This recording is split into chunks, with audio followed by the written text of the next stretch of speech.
on the page after when they go. Click and go live. Let's see, it says I'm setting up meeting for Facebook Live. Okay. It says to me that we're live. So there's a very good chance that people are seeing this right now. Wow, that's pretty cool. Or what could be really cool is people might not see it right now, but then in the recorded version later they will. You never know.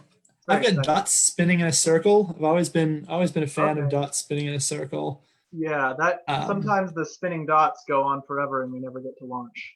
So. Okay, let's see. Well, the dots aren't spinning anymore, but I'm also not seeing the A3 page, so I'm going to click on it to make sure we're broadcasting. Okay. Megan's in the other room, so she should be able to see if we are.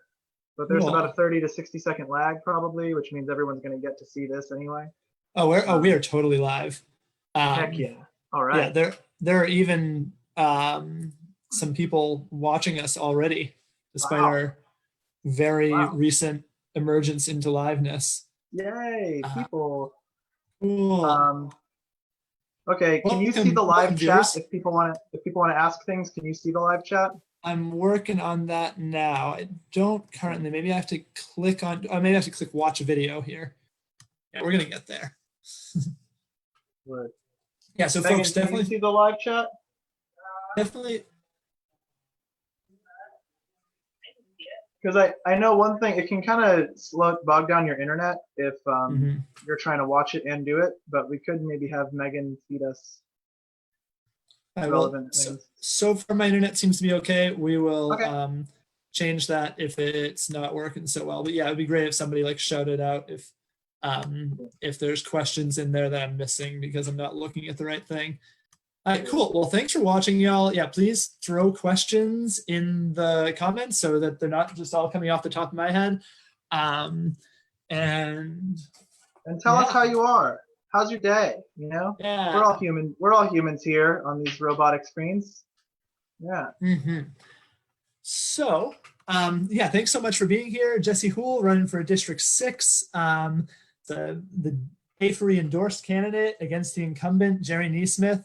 Yeah, so I wanted to start pretty broadly and just I think there are a whole bunch of people in this town who really know what the kinds of things they want to see out of the federal government. I'm thinking especially people aligned with A3's platform and A3's mission.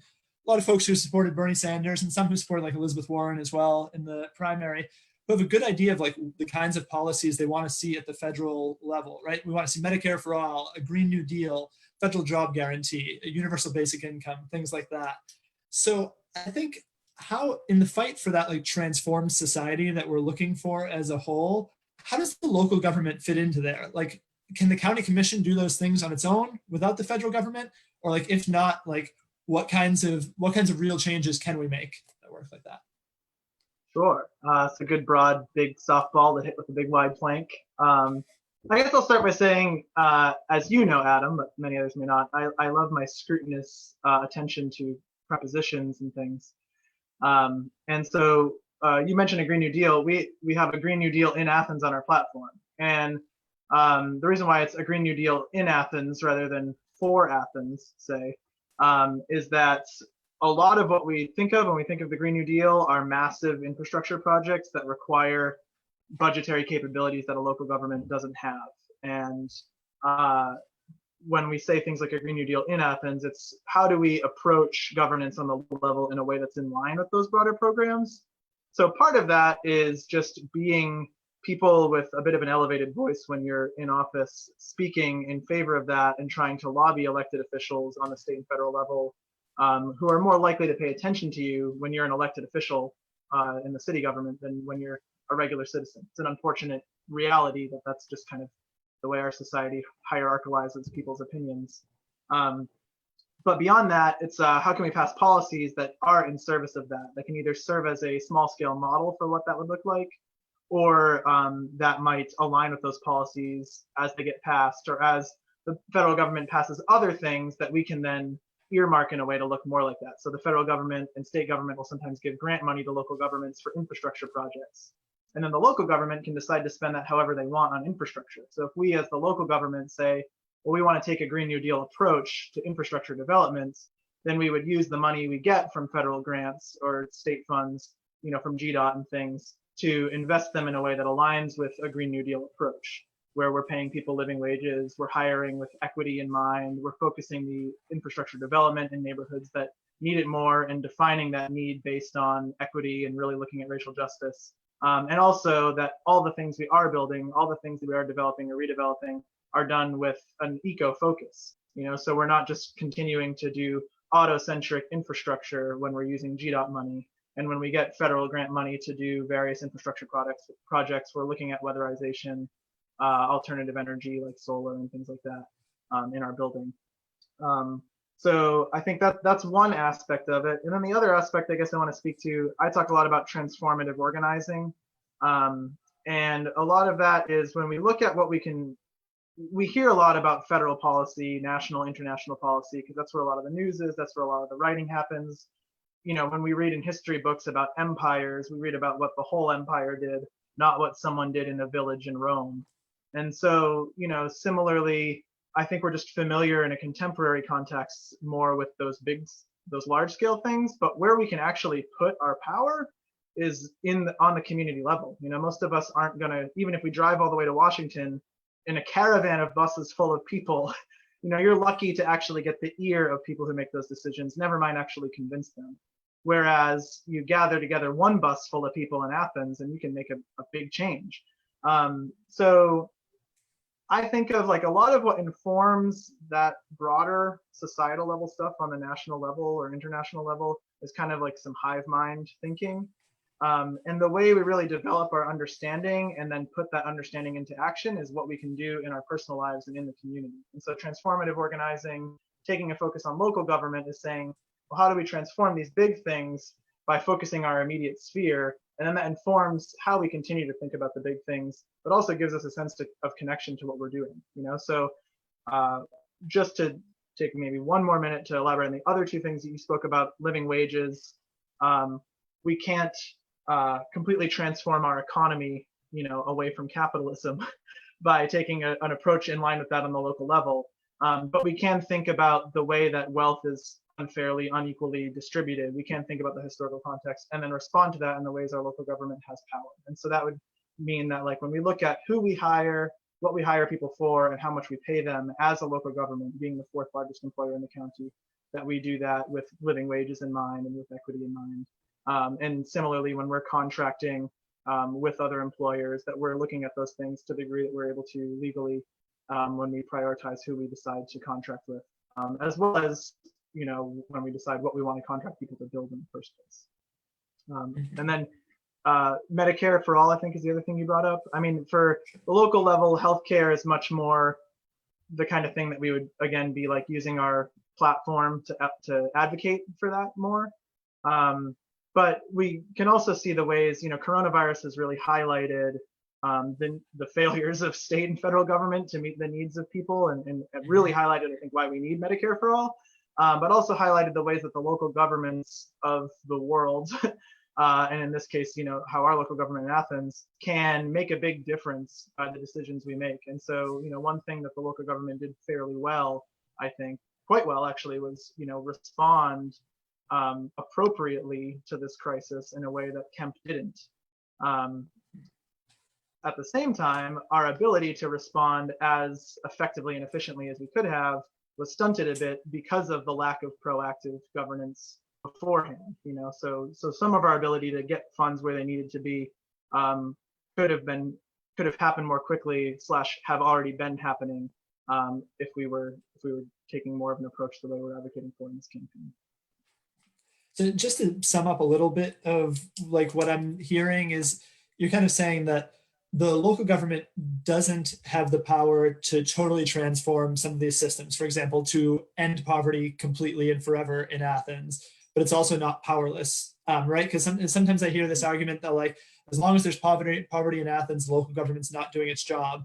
Or conversely, like, oh yeah, it sucks that there's poverty in Athens, but what's the local government supposed to do? They're just there to pave the roads or whatever. And you're saying it's somewhere in between those two ends? Yeah, I think that's fair. How much we can get 38% down to zero is, I think, unclear. I think it's quite clear that if the local government really saw that as the priority, then we would get it below 38. How far below, remains to be seen. But I think that there's plenty of evidence from what's happened in other communities that on the small scale you can still do a lot, especially when we're talking about that level of poverty. 38 is just so high. So does that answer your question, Will? Yeah, and like we also know, like Athens for Everyone's talked before about the way that poverty rates don't necessarily reflect always like perfectly. Like we could do really good things that really helped people in this community. If we could make healthcare and public transit completely free, for example, that wouldn't affect the poverty rate because it's calculated in this really antiquated measure that's basically just about like your pre-tax income and stuff. So I think that it's an imperfect measure. It shows how big the problem is in Athens, but it doesn't necessarily, like some really good ideas wouldn't move the poverty rate that much. But for example, if all of Athens got super gentrified and all low income people got forced out, then our poverty rate would be really low. But that's obviously not a real solution. It's the opposite of that. Yeah. But you know what else is interesting when you talk about that antiquated definition of poverty? AOC has a bill, you're probably familiar with it, about redefining it. And that's largely about making the definition of poverty more accurately reflect, what it means to struggle to live.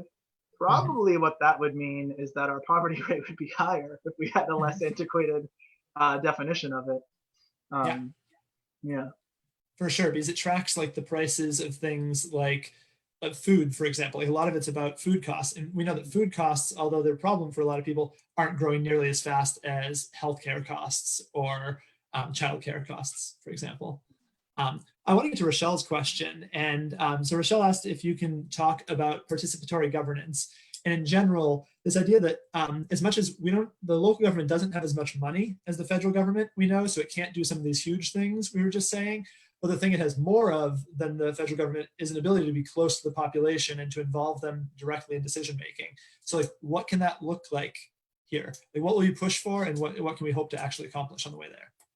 Yeah, I've actually been thinking about this a lot because the process of democracy is so messy, and all the layers of problems we have in our society around who has access play out in such like nuanced and complicated ways that further democratizing processes isn't always actually good if what we're saying would be good would be to lower the poverty rate, say, because you can create more direct democratic processes that would involve more people, but would still be biased toward the people who have the time and inclination to show up.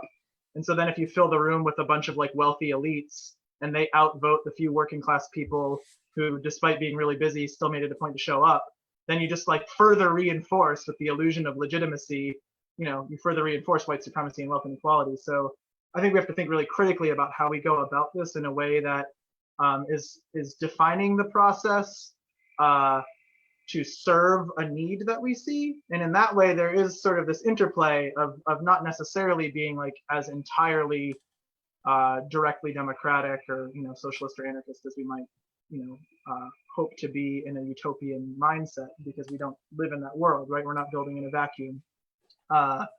What I think the local government can do a lot more of, I often talk about, actually not often, maybe this is kind of a recent framing I came up with from having to talk about this a lot. The local government does a lot of maintaining infrastructure that I think most people don't want to deal with. And even people who really appreciate how important it is to have sewer and, water and recycling and waste management and things, roads and stormwater, blah, blah, blah. A lot of why people want to elect people to this job is so that they don't have to deal with making those decisions, right? And so a lot of the job we're signing up for is to look at those decisions. One thing that's important is that when we're looking at those decisions, it shouldn't always just be rubber stamping to make sure it aligns with the code. This is where we talk about a need to, like, when I talk about building equity into every policy, that like a lot of stuff that gets just kind of rubber stamped along is a way we've been doing it, but not necessarily a good way. I think unpaid inmate labor is a great example of this thing we've just been doing and rubber stamping as a part of contracts for years and years and years, but is really actually a terrible process. So I don't know how much we should be adding like participatory elements to those things, in that I don't think people necessarily want to participate, although we should be open to the idea of making some of those things more participatory if there's a need expressed by the people. And then, we can get into defining who constitutes the people. But I would say, like, if even just some people were like, we really want to get involved in this, then we should try to figure out a way to involve people, because it's a good thing if people want to be involved. But usually it's the good stuff and the big stuff that I want to really involve people in a participatory way. So that's usually how I describe it. It's like some of these ambitious things that we're talking about. You know, the platform we're advancing with this campaign is more ambitious than a concerted effort of the local government could accomplish in 4 years. Never mind me as one commissioner who doesn't fully agree with everybody I'm likely to work with. So when we're deciding which of those things to prioritize, and then how to go about advancing like an expanded fare free public transit system and which things to fund first, because there is a limited amount you can do each year. When we're talking about a tenant's bill of rights and affordable housing policies and what those should look like, those are the things that I think we should make very participatory. And then also, if we're going to put together something like a development authority for reparations or some other reparations package that we can make work that successfully navigates restrictions like that obscure gratuities clause the state government has, then those things also I think should be participatory. And the way I think we should approach participatory is that we either restrict the votes to the people who would be directly affected, or find a way to like disproportionately elevate the votes of people who would be directly affected. So for example, if we're going to do, like, we'll start with like reparations as an example. If we want to take a portion of the budget, 1% or 0.5% or whatever, develop and put it towards reparations, and then we're going to figure out how to do that.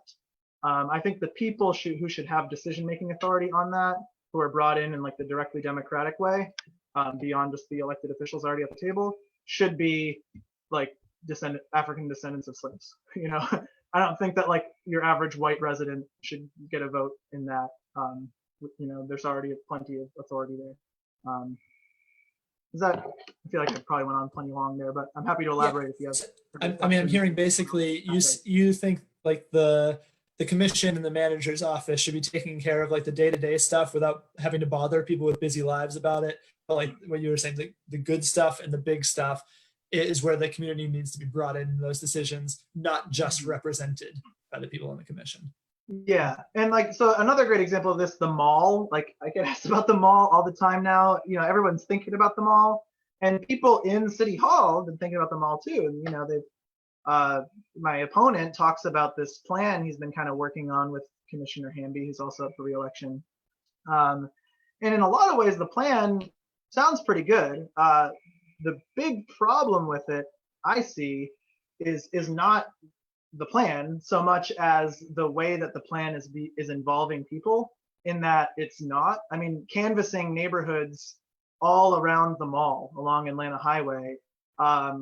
I talked to many people who asked me about the mall, and when I talked to them about this stuff that's already in the works, they had no idea. And so it's like, that would be an example, I think, of a good big thing. Like we see this massive tract of land that's already developed with all kinds of infrastructure, but it's becoming increasingly vacant. We're trying to find a way for the guy who owns it to, you know, get it in the hands of the people, and then the people are going to do something with that, right? And whether the hands of the people is like a formal acquisition through the government or a private sector sale that we try to somehow get the people involved in remains to be seen. But either way, you know, hopefully it's the former. How we want to approach that process, like from the ground level, like let's involve the people, especially the people who live in neighborhoods around there. You know, you have these neighborhoods like Sedgefield that talk about how they've been just like totally ignored for, you know, decades now, and they're like across the street basically, you know, in a mile down the road from the mall. And it's like, I think a commissioner's job would be to go into neighborhoods all around there and say, hey, we want to advance this project. Do you want to be involved? And you know, an open door process isn't just about saying, well, you know, our doors are open once a month at City Hall for you to give 3 minutes at the podium. I think it's about like actually being proactive and involving people.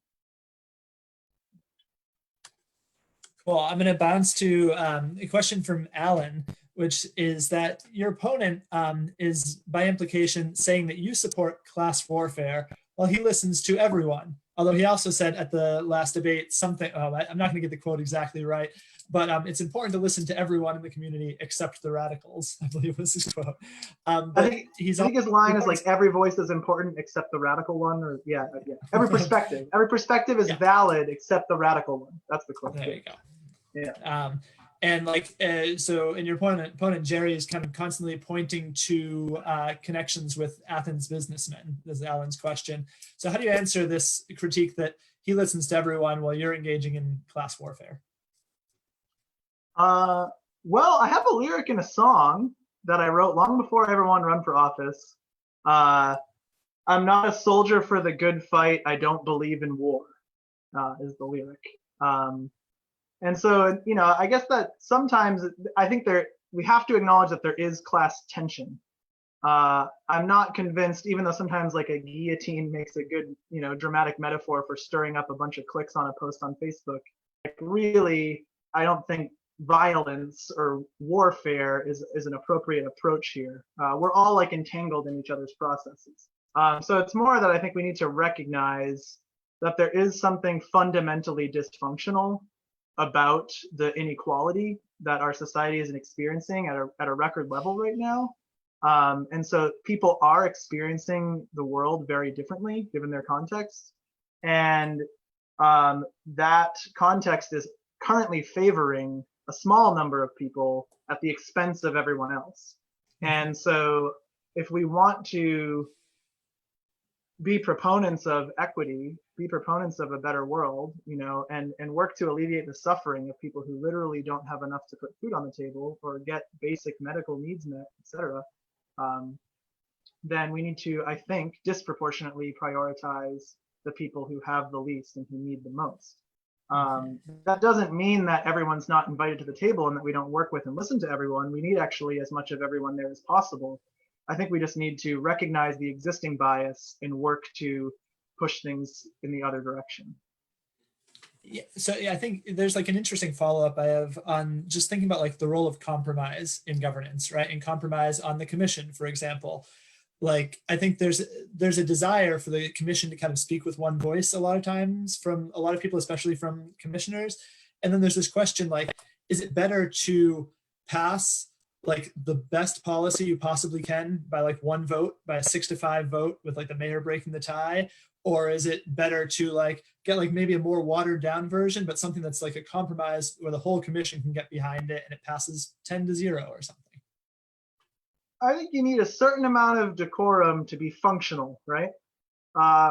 That's true. But the degree to which politeness and decorum has been used to mask any kind of difference or dissent and give this illusion of consensus all the time, I think is profoundly dangerous. And one of the biggest things about our local system that's, well, really just kind of the whole system that's like pretty broken.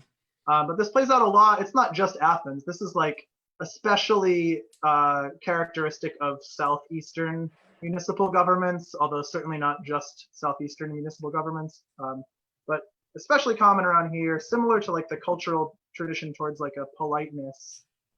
There's a way that local governments tend to do their debating behind closed doors and off the record, and then present things like a unified body. And I think that is hurting everyone, including the people behind the rail, by keeping people left out of the actual deliberation. And that doesn't mean that the deliberation needs to be this like fiery antagonism. It just means that we need to be willing to talk about our differences of opinion in public in a transparent way and hash out those details. And ideally, doing so in public will allow more of the public to weigh in so that what we end up with on the other end is better.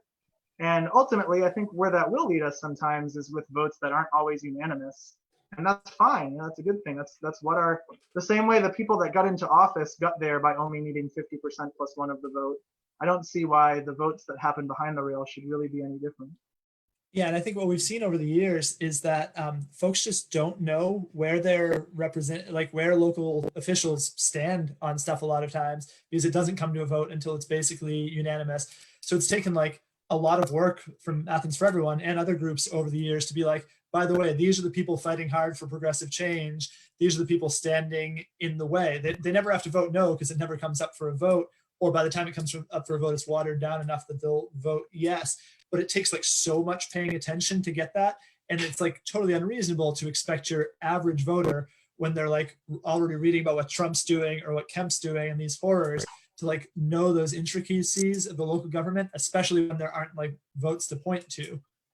Yeah. Yeah. And when most people can point to a track record of votes that looks almost the same as everyone else, you know, so like by the time it comes to a vote, I mean, I feel like I'm largely echoing what you're saying, but like some of the people, well, yeah, the three incumbents that A4E has supported the opponents of, I think are all examples of people. So this is Jerry Neesmith, Allison Wright, and Mike Hamby, of people who, when things have come to a vote, have largely voted the way we would want them to. And there's a few rare exceptions. And then we get bogged down in having to debate about like, well, why did you support this Mitchell Bridge development or the Taylor Salters thing or something? But yeah, that doesn't reflect at all, like, how did those things come to a vote in the first place? And more importantly, which things are still not coming to a vote because they're being roadblocked. So living wages, for example, we still don't have a living wage policy because it's not being brought to a vote. And so everyone who was on the commission 3 years ago when we won that victory as part of the budget can just say they're champions of a living wage because they voted yes on the budget. But it doesn't actually mean that they did anything to ensure that the budget did what we needed it to do, which was elevate the living wage floor. And actually it took, that was mostly the manager's office with like citizen advocates, including like the two of us and a bunch of others from the Economic Justice Coalition, Athens for Everyone, like pushing for living wages. And we found like an unlikely ally in Andy Herod, maybe because it was an election year, maybe because it actually is something he genuinely believes in, probably a mix of the two. But, which is also an example, I think, of how like, people talk about compromising or working with people that you don't always get along with. Like, if there's somebody on that commission that I get along with less than anyone else, it's probably Andy, but that thing we actually managed as an organization, and me individually sometimes as the liaison for that organization to advance with his support. Unfortunately, none of the other people that I just mentioned who are up for re-election this year did anything to help, And in the years since, when we've pushed for it, and now we have folks like Mariah Parker and Tim Denson asking to get a living wage ordinance put on the agenda or assigned to their committee, that they still need that, we're not seeing anyone else get their back, My understanding of Kelly as a mayor is that if a majority of commissioners want something, he's not going to stand in their way. So a lot of this really comes down to, like, there is a major difference between commissioners who want to proactively speak up and make things happen, and commissioners who are just going to sit by and, lean into discussions when they have to because someone else has done the work of making it happen, but otherwise won't. Well, yeah. Hear like some of your thoughts on like, how those commission dynamics will work and should work in office, right? Antonio has an interesting question about something that's just come up this week, where county commissioners unanimously voted on the $25,000 settlement to the anti-gay preacher who was removed from the Pride Parade, I believe it was, or Pride event last year. Have you followed this? And what do you think of it? I was following when it was happening before. I was aware that it was happening. I actually, I missed the last mayor and commission meeting. So if this was discussed or revealed at that, I actually haven't gotten a chance to watch that one yet. Because the nature of having to work a full-time job while running for office, you don't always get to do the commission stuff. I guess I don't know all the circumstances of that, but what's the question attached to that? So basically, why did county commissioners unanimously vote on this, and where were the progressives or fist in the air stance is what Antonio says. Basically, and to give viewers a little bit of background, a police ACCPD officer required or asked a guy who was spouting his anti-gay hate through a megaphone, maybe not through a megaphone, but was yelling it during Pride. And the police officer asked him to move. And the guy was like, this is my First Amendment right to be here and saying these things. So he filed a lawsuit against the county, which they then settled for $25,000. So part of the question is like, should they have tried to stand up to this, or is the settlement the right thing? Like, was this guy in the right? Yeah, so the nature of having to reckon with the law that's written by the state or federal government, in this case, this is the Constitution, the federal government, and the way it's been interpreted by Supreme Courts for a long time, is that the local government would only ever have a footing to even go to court if the local government passed some kind of law that then we could try to defend in court and say this is why this wasn't a violation of First Amendment rights. So we don't have anything like that, which would then, it's unclear. So the short version is like, my understanding of why we were kind of cornered into having to settle is that we didn't have really a good case to hold up in court, that like it really was a violation of this guy's First Amendment rights. So should there be like free speech zones or something instead downtown where you're only like allowed to? No, this is ultimately like, if we were going to do something major like that, I would think that it would be important to include the public, but it is a dangerous precedent to create free speech zones, because then what about people who want to do something like what Occupy was doing? And so there's an amount of having to tolerate people who do stuff that we think is profoundly awful in order to afford people doing stuff that we think is really good and also, difficult or, radical. And, Pride itself began as something that was dangerous to do, and when Pride marches were occurring decades ago, those are the kinds of things that people would have gotten beaten up for, thrown in jail for just participating in as like queer people being visible in public, and the same argument would have been made about like, well, we have like a First Amendment right to be here and talk about this or express ourselves. So I'm not really sure there's a great way to look back on this and say something could have happened different. There's a certain amount of maybe needing to like tolerate the haters. There are some questions. I don't know enough about the specifics of what happened that day to know if solid non-discrimination legislation on the local level would have given that officer something to cite to get that guy to change his behavior or his location. My suspicion is probably not, but again, not knowing where he is, we start talking about like access to public accommodations or what, expanding the definition of discrimination to include more things. There might be a way to approach that. But ultimately, if he's not threatening people with overt violence, blocking people's ingress and egress to places, or like destroying people's stuff, there's not a whole lot you can do. You just kind of got to tolerate the guy being a jerk. Is my understanding. It doesn't mean, but we could also, as a local government, respond to it by saying like, all the reasons why we think that was terrible. There is a certain value, I think, in like resolutions being passed as a unanimous body. But we know that like the government's crackdown on political speech, when the government has cracked down on political speech, for every one time they've cracked down on a Nazi or a KKK person, it's been 10 or 20 times with the FBI infiltrating leftist organizations and so forth. So I get the idea that like sometimes you have to defend a principle on even when it's being utilized by somebody awful for awful ends. I want to pivot to, Rochelle mentioned the settlement that was 10 times as big as this one for the ACCPD officer who intentionally hit a man with his car. I guess, were I a commissioner, I'd probably have to do something like say allegedly, even though it's quite clear because there's a video of it. I saw the video. He turned into Yeah. I mean, what's the question attached to that? I mean, like what do you think the commissioners who voted for that settlement were making a big mistake, doing something awful? I mean, A4E has spoken out criticizing the vote in favor of that settlement. Yeah. One interesting thing is a lot of this stuff gets hashed out in executive sessions where we're not privy to the discussion. So I actually don't know if I would have a different opinion if I were on the commission sitting in those meetings than I do now. But there are people whose opinion I trust who were in those executive sessions and voted against it, which makes me think that I probably would have.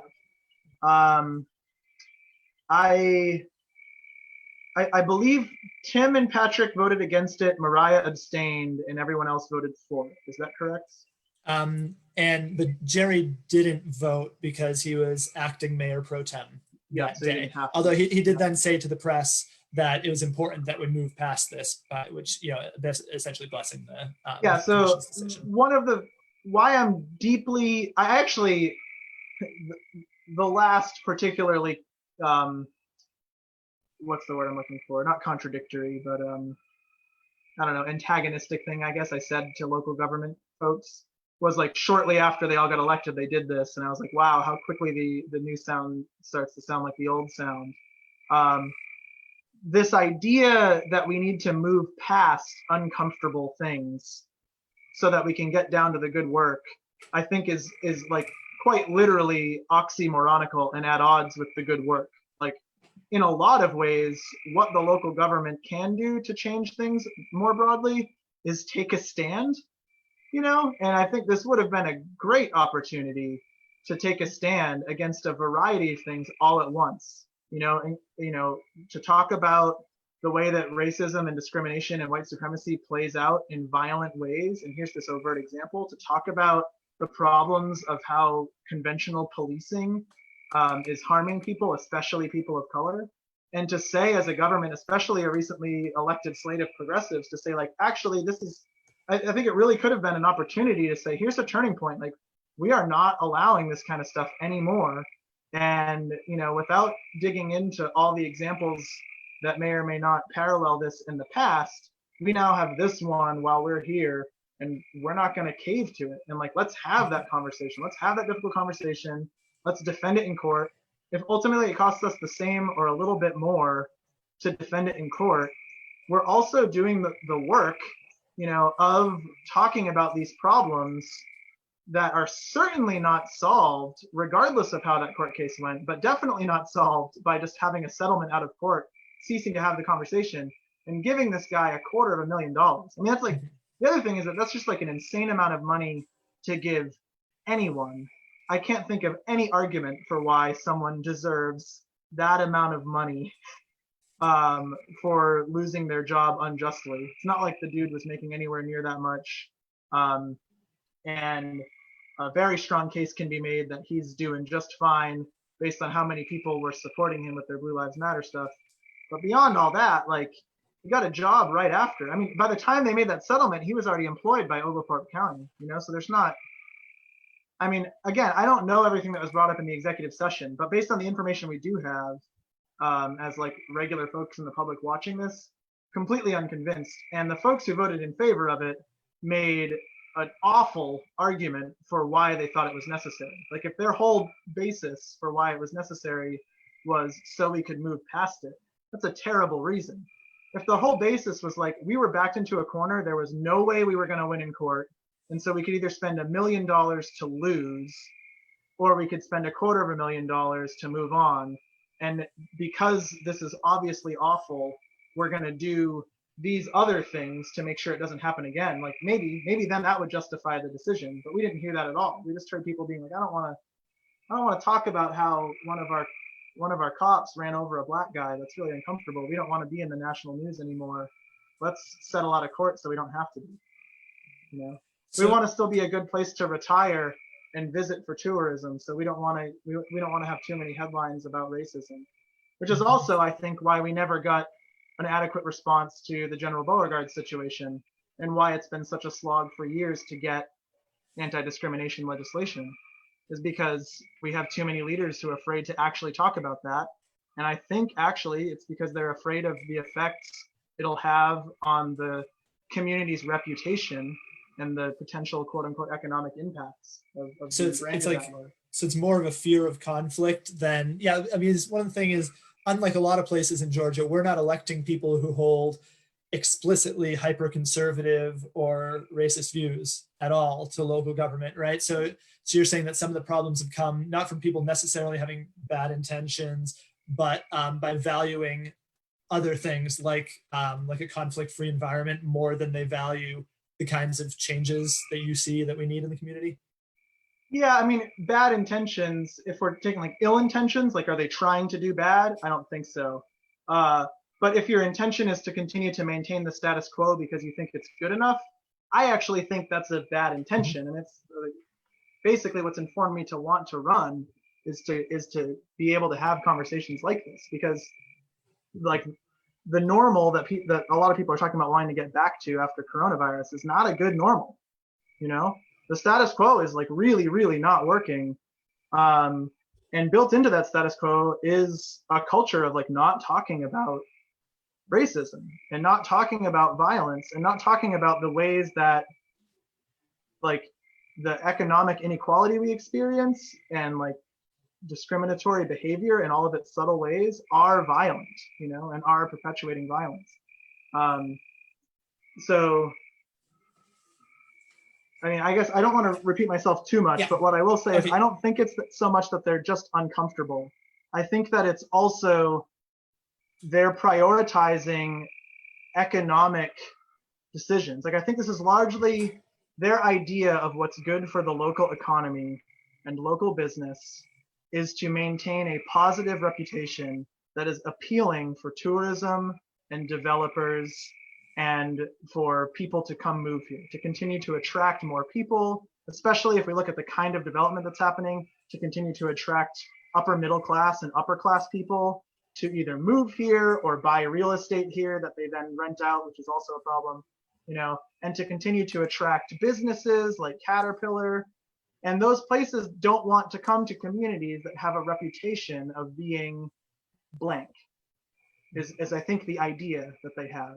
And so all these headlines about a super racist drink name in Athens, Georgia, and like 6 police killings in 1 year in Athens, Georgia last year, and a white police officer deliberately mows down black man with car in Athens, Georgia, like all that builds this idea of Athens that's counter to the idea that I think a lot of our leaders want to put forward. And to some degree, maybe that's just because they don't want to think about how awful a lot of things are. Maybe they just really don't want to think about how like the prison industrial complex is real and a problem. But I think part of it also is that they, like a lot of people, especially people in the Chamber of Commerce and the University of Georgia and like wealthy developers, have their ear and see an economic effect. And ultimately what we need to do is realize that there is an economic effect of not talking about it, which is that we still have a 38% poverty rate, and it's mostly Black people suffering that, and that there's a real effect of people being locked in cages unfairly as a result of that, and that like violence and economic inequality is being perpetuated because we're not talking about it. Yeah, I'm interested in how this relates to another big debate over the past week and a half as the commission's voting on the new millage rate, right? And so so people's property tax values have been going up as they're assessed because the housing market has grown over the past few years. So their overall property tax bill is going up, right? Because it's a percentage out of a larger number. And the commission is actually voting to lower that percentage a little bit, it looks like. Which means they're lowering the tax rate, but people's property tax bills are still going up. And there's a lot of folks, mostly conservatives from what I've seen, making the argument that like, how could you be raising our property taxes during this economic crisis? And I think that's what the commission was responding to a little bit when they decided to lower the property tax rate, right? The nominal rate. So what I'm interested in is like when we're deciding to tax or not to tax at above a certain level, we're basically deciding, do we think as a community it's better for this money to go to the things the local government would spend it on? Or do we think it's better to stay in the pockets of the property owners who have it? And like, how do you weigh those things? Like, is there a case that we should be cutting property taxes significantly during this economic crisis?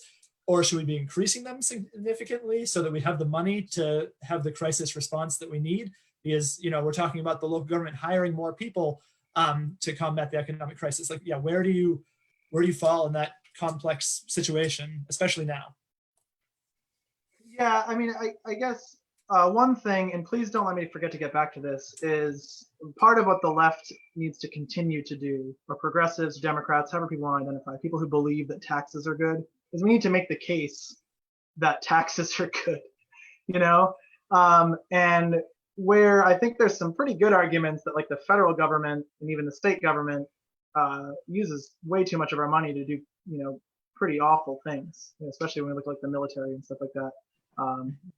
I think that the local government invests almost entirely in things that everybody here benefits from, very basic infrastructure is where most of that money goes: water, sewer, roads, green space that is publicly available for free almost entirely, and that's valuable for the planet, as well as recreation that we're all benefiting from. Of course, schools is also a huge part of that, and the Board of Education actually levies a higher millage rate than the mayor and commission do, and that's another conversation that maybe we should avoid for now, because I'm not running for school board. But it is worth pointing out that our taxes being really high is not just what the ACC government, mayor and commission is levying. It's also the separate entity of the Board of Education. Board of Education is maxed out, whereas mayor and commission are not actually maxed out. But the two together will seem to your average person as just a bunch of taxes all at once. And the Board of Education is making less than they used to, because a few years ago under Nancy Denson, you may recall, some viewers may recall, Nancy and some others pushed forth a referendum vote that seniors would no longer have to pay Board of Education taxes. And so there's like a huge amount of money that got pulled out of the tax rolls by elderly folks who live here no longer paying into the school system. That's actually something I totally disagree with. Anyway, that aside, maybe it's unpopular for me to say I disagree with this thing that actually passed by referendum vote, but there's also something to be said for the way a referendum vote is worded can go a long way to whether people vote yes or no on it. And at the time, there wasn't much public advocacy against it. There wasn't even an organization like Athens for Everyone, so there wasn't really a cohesive argument advanced for why that might actually be really problematic. Anyway, so the conservatives, I guess I said I'll have to remember that, but I guess I got most of that out of the way. Conservative argument against taxation, it informs the idea that your taxes are going up because property values and inflation, property values are going up, inflation is happening. And so now this year, my tax bill is higher than last year. My taxes are going up, which is a very clever way of, I think, disingenuously talking about what's happening. Your taxes are the same as they were last year. And my favorite analogy for this is, if I go to the store and I buy a candy bar for $1, I pay sales tax on it, and I pay 7 cents in Athens, right? Or 8 cents, right? If you go to the same store and buy 100 candy bars, you will pay the same tax at 7 cents on the dollar, but you'll pay $7 instead of 7 cents. And so it's just like, if your property is worth more, then you're going to pay more in taxes because now it's worth more. Now, gentrification is real, and low-income people can be driven out of their homes through the very complex ways that this plays out, and does actually harm people. And the mayor and commission already took action on that, that I think was really good for alleviating some of that burden. And I think we can continue to look for creative solutions, because we can't do progressive property tax here, which would be the best thing. We could do here what can happen in other communities, but we can't in Georgia. Then we would just tax mansions more and smaller homes less. We would tax, but we do have things like homestead exemptions that we can work with to kind of alleviate the burden for folks. And so I think we should look at those types of exemptions, and specifically attaching them to people's income and wealth, to increase how much of an exemption people get if their property value is under a certain amount, and if their income and or wealth is under a certain amount. Mm-hmm. But every year, folks go to the mayor and commission around budget season, and they talk about how their taxes are going up and it's unfair.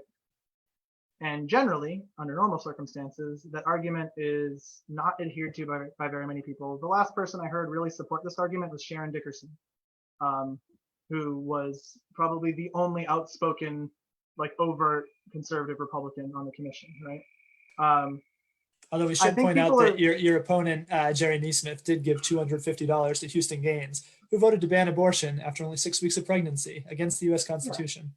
Yeah. Yes. And now my opponent, Jerry Neesmith, who reminded me that, our job is to listen to conservatives, man, in our last forum, is the one championing this. He's actually the commissioner who's championing the reduction of the millage rate. So he's taking on this very conservative talking point that formerly was kind of the cause of Sharon Dickerson, and has been the cause of many generally conservative constituents who have come to the rail year after year in budget times. And I think they're doing a very clever thing by leveraging this crisis, this coronavirus crisis, to make it seem like it needs to happen now because we're in an emergency. But I don't think we should kid ourselves at thinking that this is a new argument. And I don't think we should kid ourselves that this is going to solve the problem. Ultimately, the same people who were facing eviction and who are dealing with an affordable housing crisis and struggling to stay in their homes are still going to do so, whether the millage rate is slightly reduced or not. Instead, what we're going to see is people who own large chunks of property are going to pay even less at a time when we do need that funding even more. And ultimately, I think the way we remind people of why that's actually good is because everybody benefits from that. Their value, and the people who own this property and pay this tax also have the ability to sell it. And so their property value going up is increasing the wealth of their estates, which they can then use as they see fit, because we do still live under capitalism. And so it's actually good for them that their property values are going up. They're making it seem like it's a bad thing that they have to pay more this year than last year because their property value went up, but it's actually good. That means that the estate they have, the wealth they have is worth more. They're literally And the reason wealthy. why that's possible is because we've used their tax money to make this community a desirable, functional place to live. Mm-hmm. And the only way we get to keep doing that is if we have that tax money to keep the water and the sewer and everything going. And I'd like to point out too, that when we're talking about like a lot of the progressive proposals that have come from Athens for Everyone and the anti-discrimination movement, and Mariah Parker and Tim Denson and your campaign platform, folks often ask, how are you going to pay for that? And we see that, first of all, some of the things we're trying to do are free or even save money. For example, putting fewer people in jail because we're not using cash bail or we're decriminalizing marijuana saves county resources. But then even things that do cost some money, for example, if we were going to figure out a way to invest more in childcare so that folks can afford like high quality early learning for their kids, we see that the county revenues have actually been going up every year. So even without raising taxes, because of the way property values are increasing, there's actually more money available for the budget every year.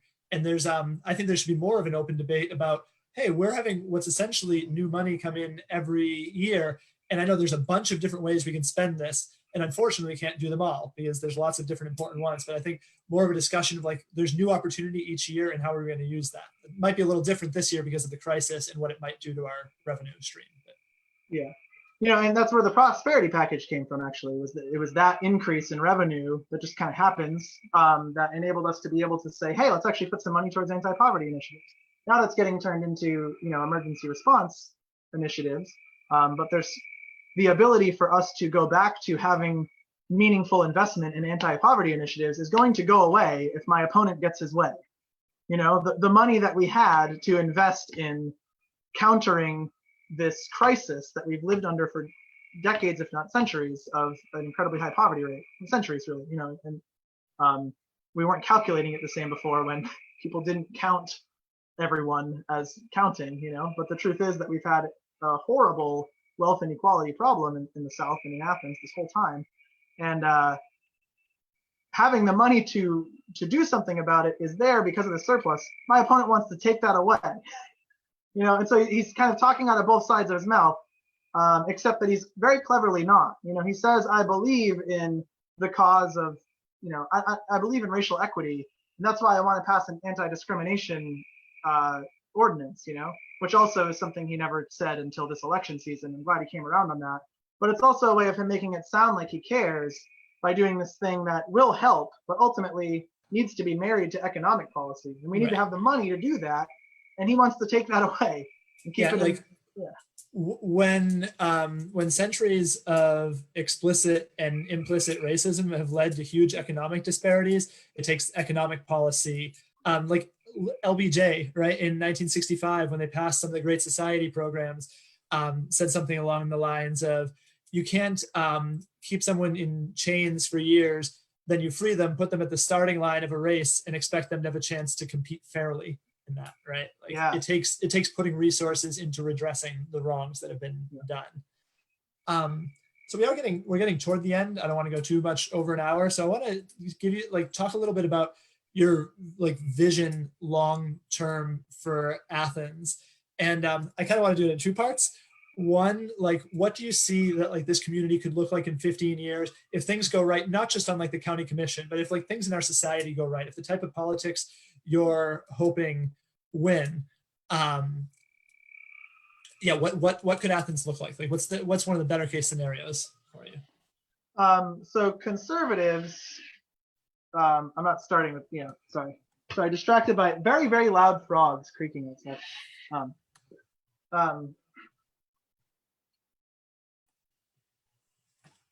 All right, what was the question? Best case scenario or vision for better future? Yeah. So I think we can learn a lot from conservatives. The conservative strategy beginning kind of under Reagan was to really focus on local government and all these local offices to build grassroots networks, to then eventually take over state legislatures and governorships, and eventually Congress and Senate, and now we see how deep and effective they were at that. And so that's where I think it's promising that more progressive-minded people, and what we might broadly call the left or whatever, is focusing on local government more. And here we are with this. So similarly, I think we can look at what conservatives are doing with this last topic we were talking about and plenty of other stuff, and saying, oh, in this crisis, we now have an opportunity to leverage the thing we've been trying to do for years, but maybe people will do it now. Maybe people will cut taxes for the wealthy again.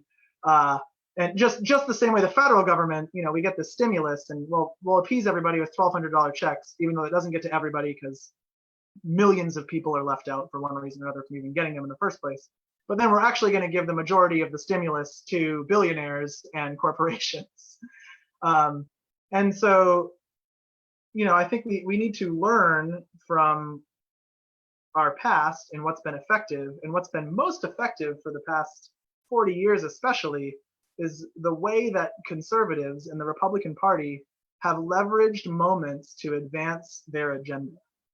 And what that requires, I think, is two things. First, you have to have a thing you want to see happen, and then you think and act strategically to make it happen by leveraging those moments.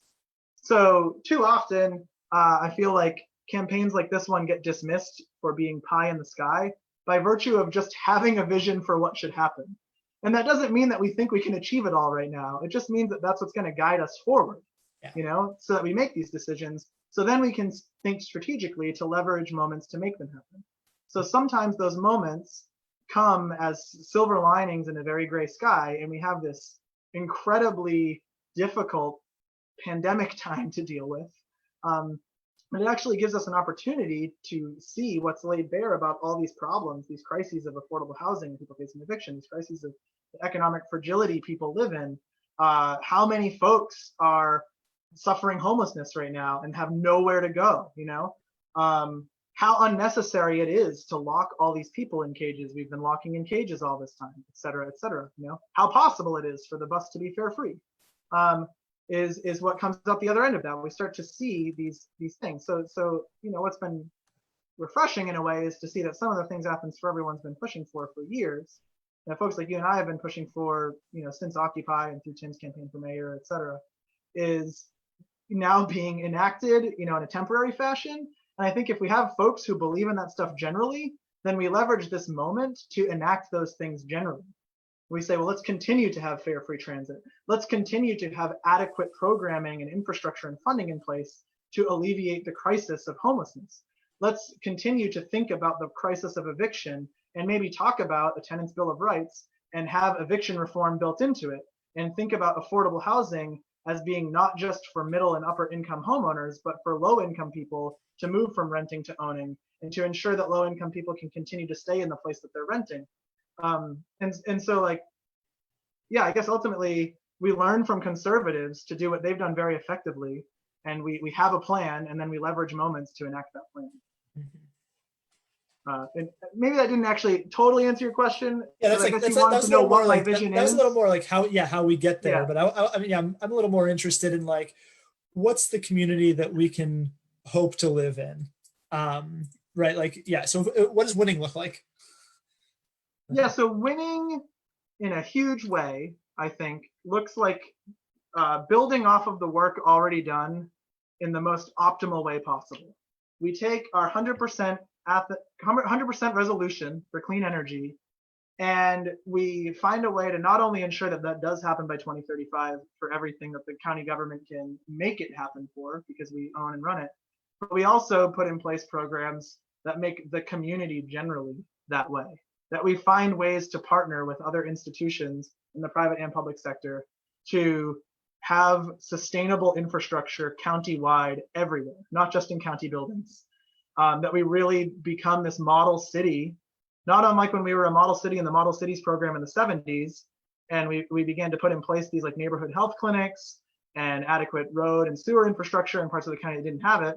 We do the same thing now with a Green New Deal approach. And so we take this idea of a Green New Deal in Athens, and we become a model city for what sustainable infrastructure looks like, with living wage jobs hired to primarily to people of color to do the work, to also simultaneously redress the harm done by centuries of racialized oppression.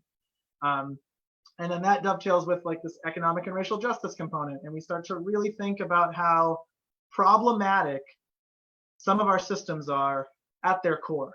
That the prison industrial complex and all the policing at the front end leads to the court system, and the way that fines are incentivized, especially in local governments, to end up first pressuring low-income people and then eventually criminalizing them because they can't afford to pay. And we wrap a record number of people, more people than any country currently or ever in the world imprisoned right now. And Georgia has that highest number of people tied up in that system. And we say, well, let's be a model city to transform that and continue what's already starting now with people being removed from the jail, and stop putting people in jail for stuff.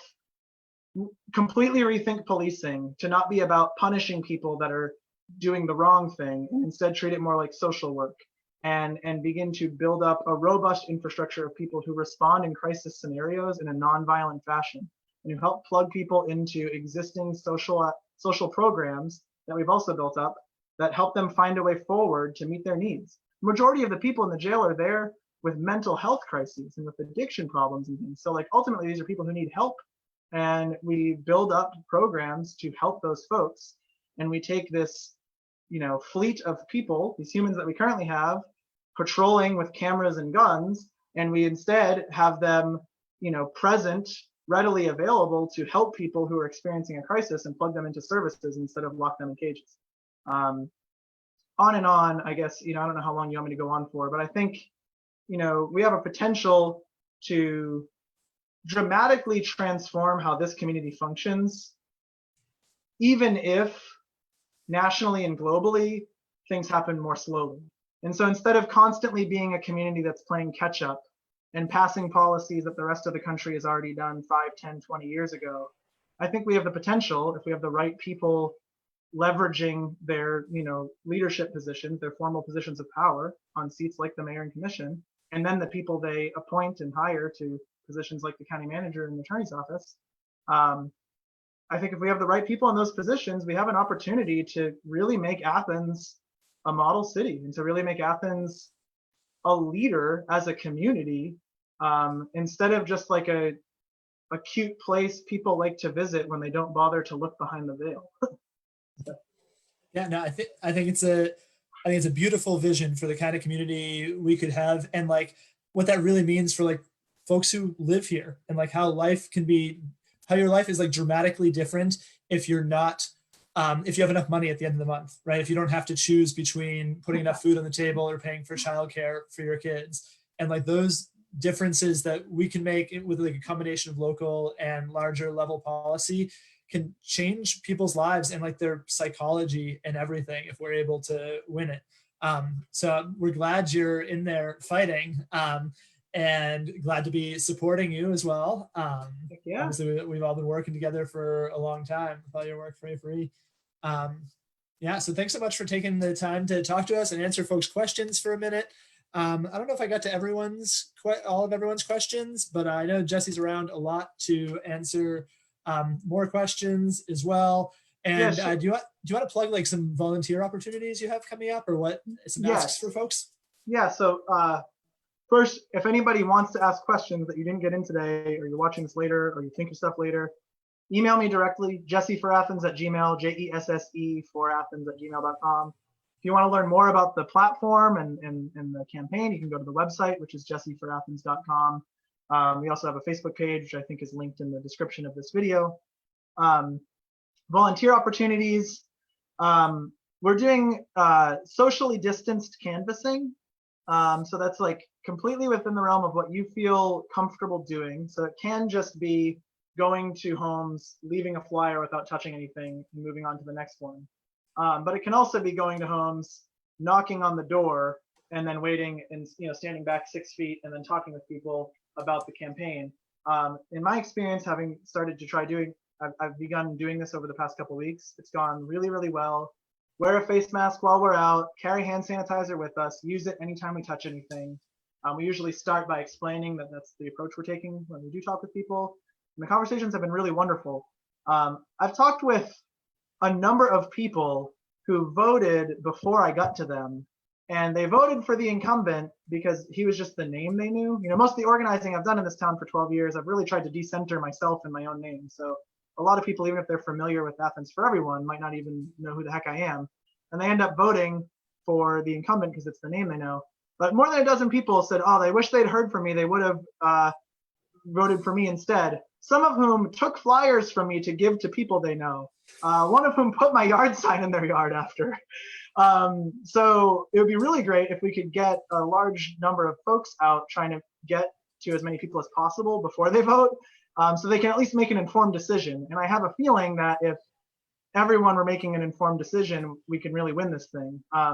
Coronavirus has messed up everything quite a bit, including certainly the plan we've had for this campaign. So what would normally be a lot of events and canvassing hasn't happened. So we're getting to a lot of people late and less often and less comprehensively than we'd like, but we still have a chance to do this. So that's by far the number one way we can use to help. And the other parallel way, if you don't want to go out and about, which there's a variety of very valid reasons for doing that, including things that have nothing to do with coronavirus.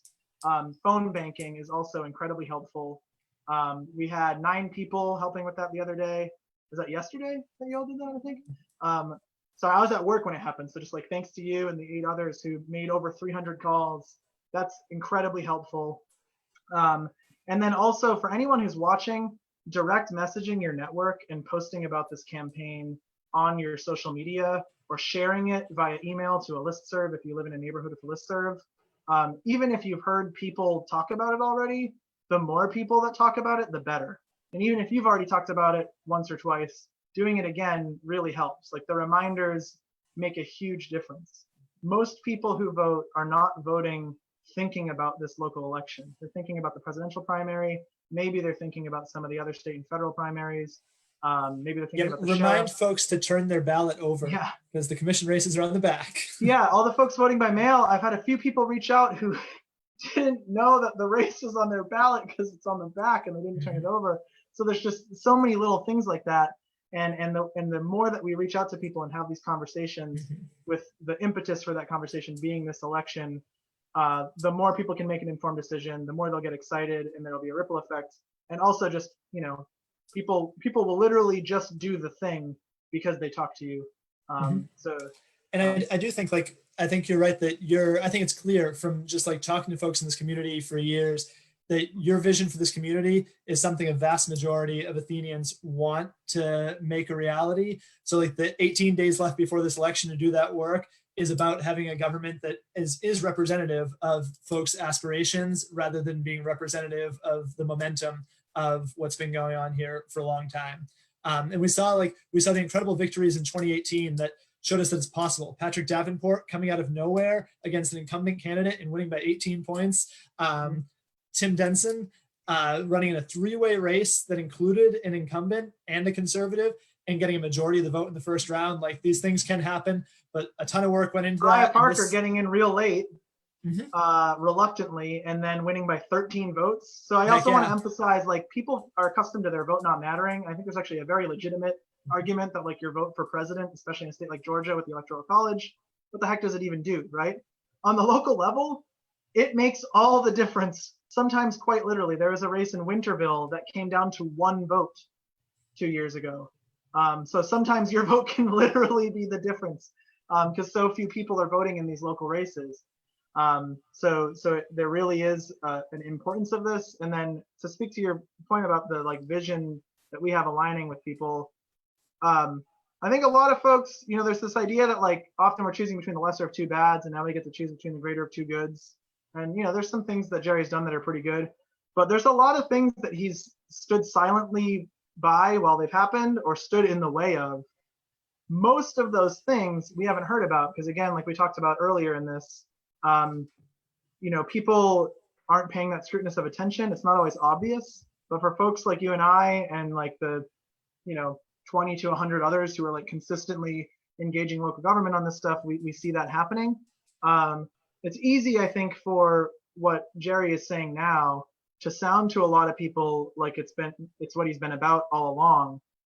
Unfortunately, it's just not. And like, you know, that's been evidenced in some documentable ways, including, like you said, the fundraising for Houston Gaines against Deborah Gonzalez. Now we have this incredibly conservative, Trump-aligned, anti-abortion Republican. And that does represent a certain constituency in our districts. And that certain constituency is the one that Jerry is increasingly aligned with. That does not represent the majority of the people in District 6. The majority of people in District 6 are registered Democrats. The majority of people in District 6, just like the rest of Athens, believe in a democratic and generally progressively democratic agenda. And that's what we're trying to advance. And it's quite literally the opposite of what he's trying to advance. And it's quite clear when we see folks like Mariah Parker and Tim Denson and like the Lindentown residents fighting for redress and recognition, supporting your campaign, as well as Athens for Everyone and Our Revolution, right? Our Revolution, the state and national both. Councilman Khalid's actually going to be putting out some kind of something, I think, in support of that too. I mean, there's been an incredible amount of support for this campaign. It's really amazing, especially when it's just so hard to like coordinate anything right now because everything's falling apart. Hey, but we get to spend all day on Zoom. Yeah, we're just on Zoom all the time, zooming around. And half the time you get that circle of gray doom, and you don't even get to broadcast. So. Yeah, well, thank you so much for taking the time to chat. And folks can find this on the A4E Facebook page. It'll continue to be there to be rewatched, and reach out to Jesse either to ask questions, to criticize, to help with the campaign. That last one's especially valuable because there's only 18 days left. And a lot of folks are voting like literally every day by mail. As soon as I figure out who to vote for in this Democratic Senate primary, I'm going to send in my ballot. But I don't know. Yeah. Also, reach out to me and let me know your thoughts on that, because like you, I'm kind of undecided. So. Cool. All right. Have a great one. Thanks, Adam. Thanks everybody for tuning in. Yeah. Now I have to figure out how to end this. Let's see.